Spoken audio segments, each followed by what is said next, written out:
Should Canada help in North Korean standoff? Last missile test brings political question into stark relief as MPs call for emergency debate.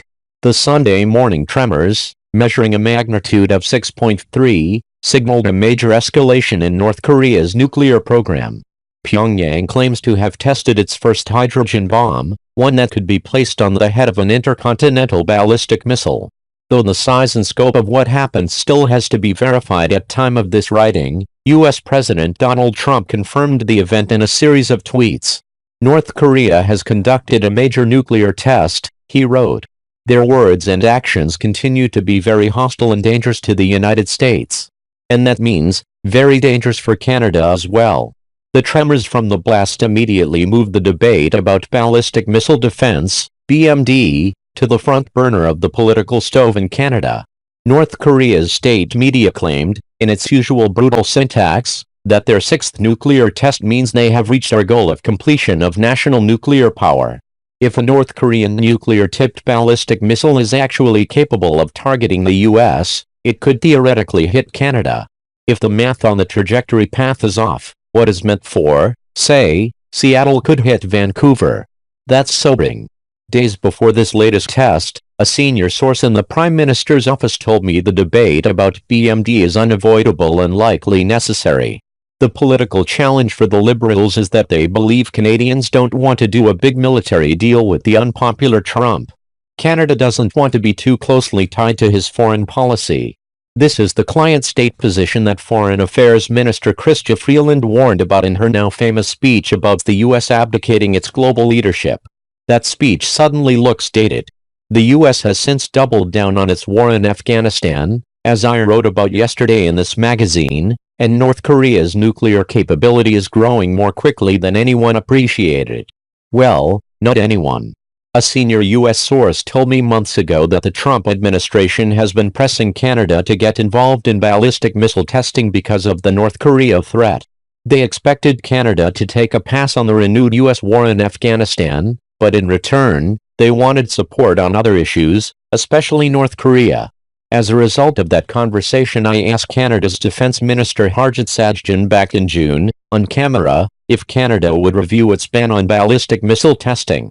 Ballistic missile defense was an extremely divisive issue in 2005 when then Prime Minister Paul Martin opted out, but now the situation is more acute. Sajjan gave a characteristically vague answer, saying it was not on the table, but then suggesting that Canada is working with the U.S. to modernize NORAD and meet the new challenges. Clearly there was some wiggle room. Late last week I asked the Department of Defense if anything has changed and the response was interesting. DND spokesperson Jordan Owens first quoted the minister, "Our policy is not changing on BMD. What we are going to be doing, as I stated, is looking at all perils of threat from air, maritime and underwater. We will look at the air threat as well in our future discussions on NORAD modernization." So far, not much new. But then she went on. So while Canada's new defense policy does not change our position on BMD, it does commit us to continue ongoing collaboration with our U.S. counterparts on ways in which we can evolve our approach to North American defense. The new defense policy commits the Government of Canada to examining, through NORAD modernization, territorial defense against all perils, including threats from cruise missiles, ballistic missiles, and other future technologies to provide Canadians with greater security at home. In politics, that is how you avoid saying no. The mealy-mouthed explanation on this issue, and to be fair, Canada does have to be extremely cautious on this, has spurred former Liberal Senator Romeo Dollar to openly support BMD. Opposition MPs have demanded an emergency debate about BMD at the Defense Committee on Tuesday. Ballistic missile defense is unproven, potentially dangerous and expensive. But now, more than ever, it might be necessary. The question is, how deeply will Canada get involved in the North Korean standoff? Trump has already ramped up his rhetoric by chastising the South Koreans, who have lived for decades with this threat. South Korea is finding, as I have told him, that their talk of appeasement with North Korea will not work. They only understand one thing. What is that one thing? The truth is, when dealing with a rogue nuclear nation like North Korea, there is no one thing. The world has learned this in its dealings with another nuclear power, Pakistan. In the past few weeks, Trump has quite rightly called out Pakistan for its support of terror networks in Afghanistan. Trump wants to squeeze Pakistan in ways that have never been done before to cut off support for the Taliban. It is part of his new strategy in the war in Afghanistan. That has some experts very excited, and others very nervous.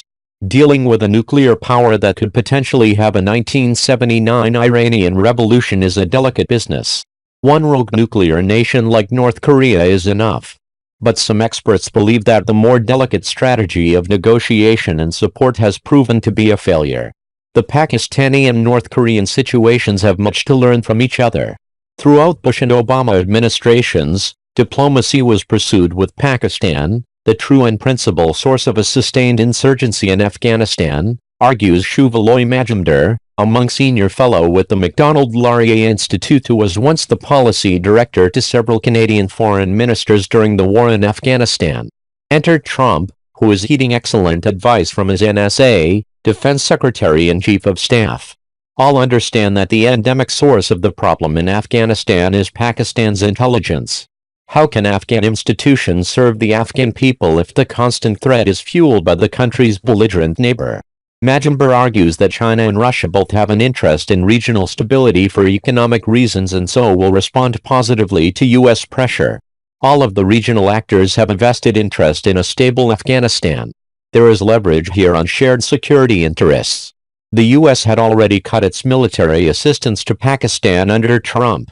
Pakistani military leaders are now in a position where they are increasingly isolated.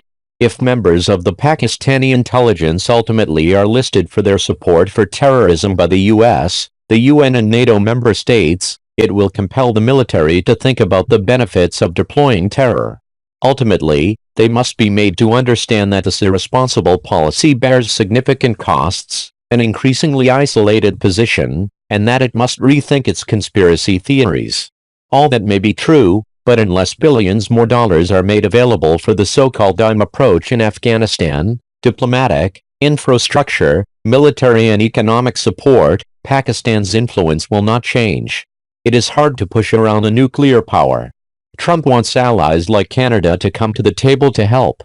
We will ask our NATO allies and global partners to support our new strategy, with additional troop and funding increases in line with our own, he said.